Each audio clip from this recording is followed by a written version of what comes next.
There's this moment that I think a lot of people know, maybe you know it, where someone calls you on the phone, not a text, not a DM, an actual phone call. And for just a second, before you answer it, there's this small spike of anxiety, like your body is asking for something, and you might pick up or you might let it ring and text them back, hey, what's up? Because somehow that feels easier, less exposed, more controllable. And if you're being honest with yourself, it's not just the phone calls. It's making eye contact with strangers a bit too long. It's ordering at a restaurant when the place is quiet and everyone might hear you. It's walking into a room where you don't know anyone, or running into an acquaintance in a grocery store and doing the awkward mental calculation of whether you're close enough to say hi or whether you should just stare at a shelf of cereal until they pass. And the strange thing is you probably consider yourself a reasonably social person. You have conversations, you have friends. You're not someone who thinks of themselves as shy, exactly, but somewhere along the way, interacting with people started carrying this low hum of friction that didn't used to be there. Or maybe it always was, but nobody ever pointed it out. So you assumed it was just you. It's not just you. And it's worth actually thinking about why. What I want to explore in this video is something that I think is genuinely affecting an entire generation of people, and that doesn't get talked about with enough honesty. The idea is simple on the surface. A lot of young people today, and I'm not just talking about extreme social anxiety, clinically diagnosed, hard to leave the house. I'm talking about the broad, ordinary, day-to-day experience of finding human interaction effortful in a way that feels disproportionate. Not the terror of social situations, just the friction, the low-grade avoidance, the preference for digital communication over real-world conversation, the way a text feels manageable and a phone call feels like an event, the way being around people you don't know well can feel genuinely exhausting in a way that being alone never quite does. And the question I'm interested in isn't, is this real? It clearly is, but rather, where does it actually come from? Because the easy answer is social media, and while that's part of it, I think the real picture is more layered and more interesting than that. I think what's happening has to do with something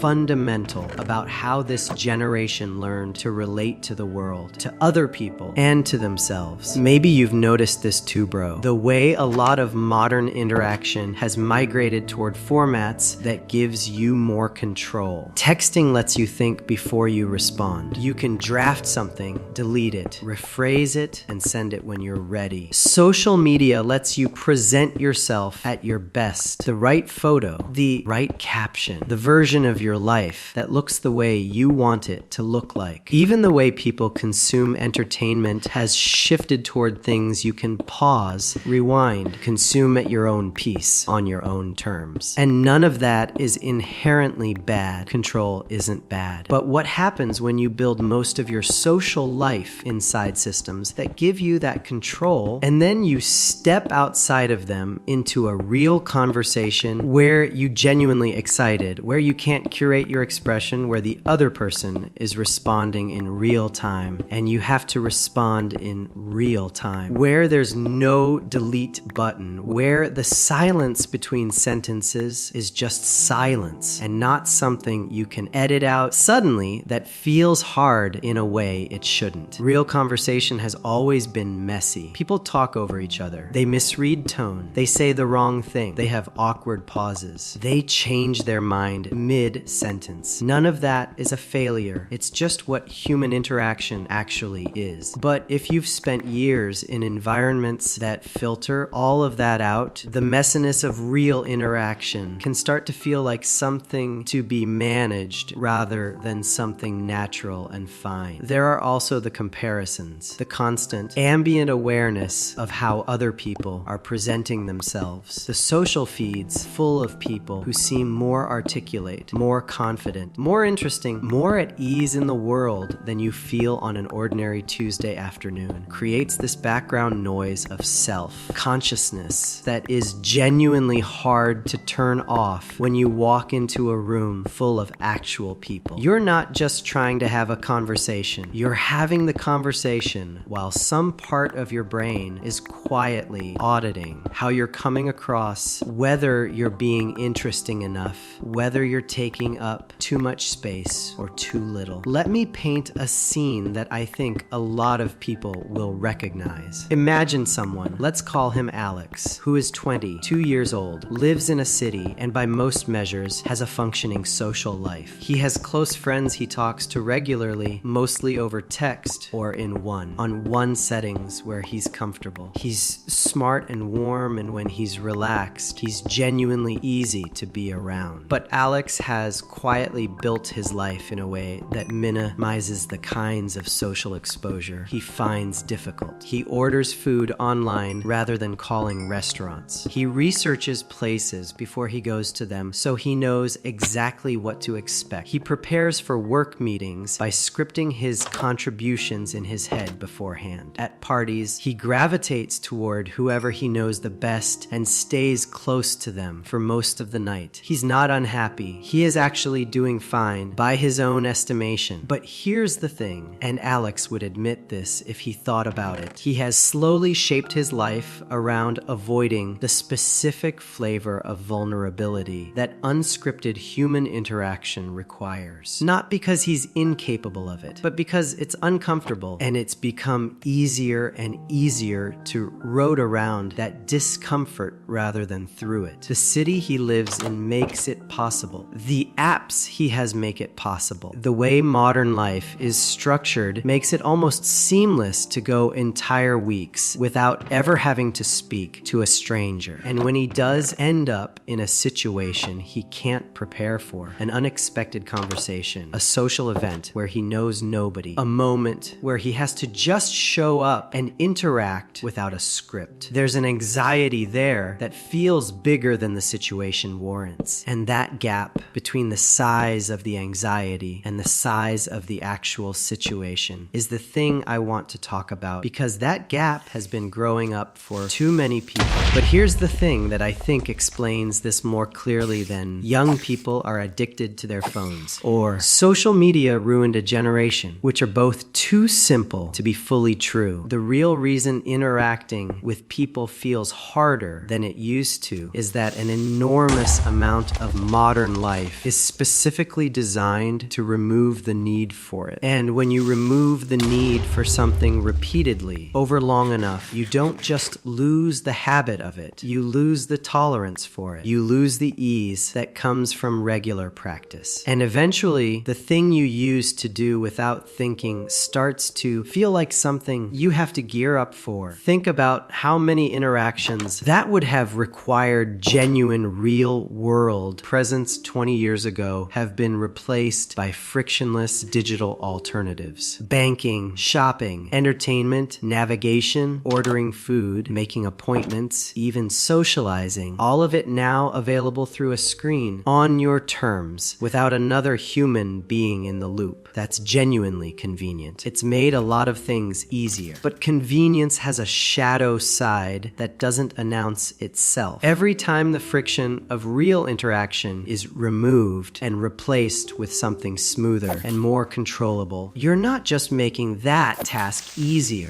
you're making real interaction, by comparison, feel slightly more foreign, slightly more costly. And this is where it gets interesting, because what this creates over time isn't a generation of people who can't handle social situations. It's a generation of people who can handle them, but for whom they feel like more of a tax than they used to. A generation that has quietly recalibrated its baseline for what interaction is supposed to feel like. And when the reality of messy, uncontrolled, real human connection exceeds that baseline, the brain reaches for a more familiar and comfortable alternative. One of the things that's worth understanding about this is that it's not really about introversion versus extroversion. That distinction gets reached for a lot in these conversations, and I think it misses the point. Introversion is about where you get your energy from. What we're talking about is something different. It's about skill atrophy, about the gap between between the interaction environments people spend the most time in and the environments that real human connection actually happens in. An extrovert who grew up communicating primarily through curated digital channels is going to experience the same mismatch with unscripted social reality as an introvert would, because the issue isn't about temperament, it's about conditioning. What your nervous system has learned to expect from interaction shapes how it responds when interaction looks different than expected. And for a generation that grew up with an internet that was increasingly social, increasingly performative, and increasingly filtered, different than expected, is basically the definition of a real conversation. There's also something happening around the stakes of being perceived. And the more you think about it, the clearer this becomes. When you grow up being watched, when your social existence has always partially existed online, where posts get likes or don't, where comments come back telling you how something landed, where your self-presentation is subject to visible public feedback, you develop a heightened sensitivity to how you're being received. Your social antenna gets very finely tuned to the question of how you're coming across. And that's useful in some contexts. But in the context of a real world conversation where you're getting 50 pieces of nonverbal feedback per second that you can't fully process, that hyper-awareness doesn't protect you. It overwhelms you. The curated self that works so well online is actually a liability in person, because online you can control the version of yourself that other people see. In person you can't. People see your nervous laugh. They see the pause while you're thinking. They see the way your eyes move when you're uncertain. And if you've built most of your social identity on a platform that removes all of that, that lets you be seen only in the moments you choose, the unfiltered reality of being physically present with someone can feel startlingly exposed. And here's something that doesn't get said enough: the avoidance makes it worse. Every time the friction of a real interaction is avoided in favor of a more comfortable alternative, the friction doesn't decrease, it increases, because your tolerance for it has had no chance to build. The phone call you let ring and responded to by text is a phone call that feels slightly harder to answer next time. The conversation you avoided by staying on your phone at a party is a conversation that feels slightly more foreign the following week. Not dramatically worse, just incrementally, quietly, persistently worse, until you look up one day and realize that the things that used to feel ordinary, a spontaneous conversation, a new social situation, the small unscripted encounters that used to be woven into daily life, now feel like they require more preparation and more recovery than they're probably worth. And maybe you've noticed this too.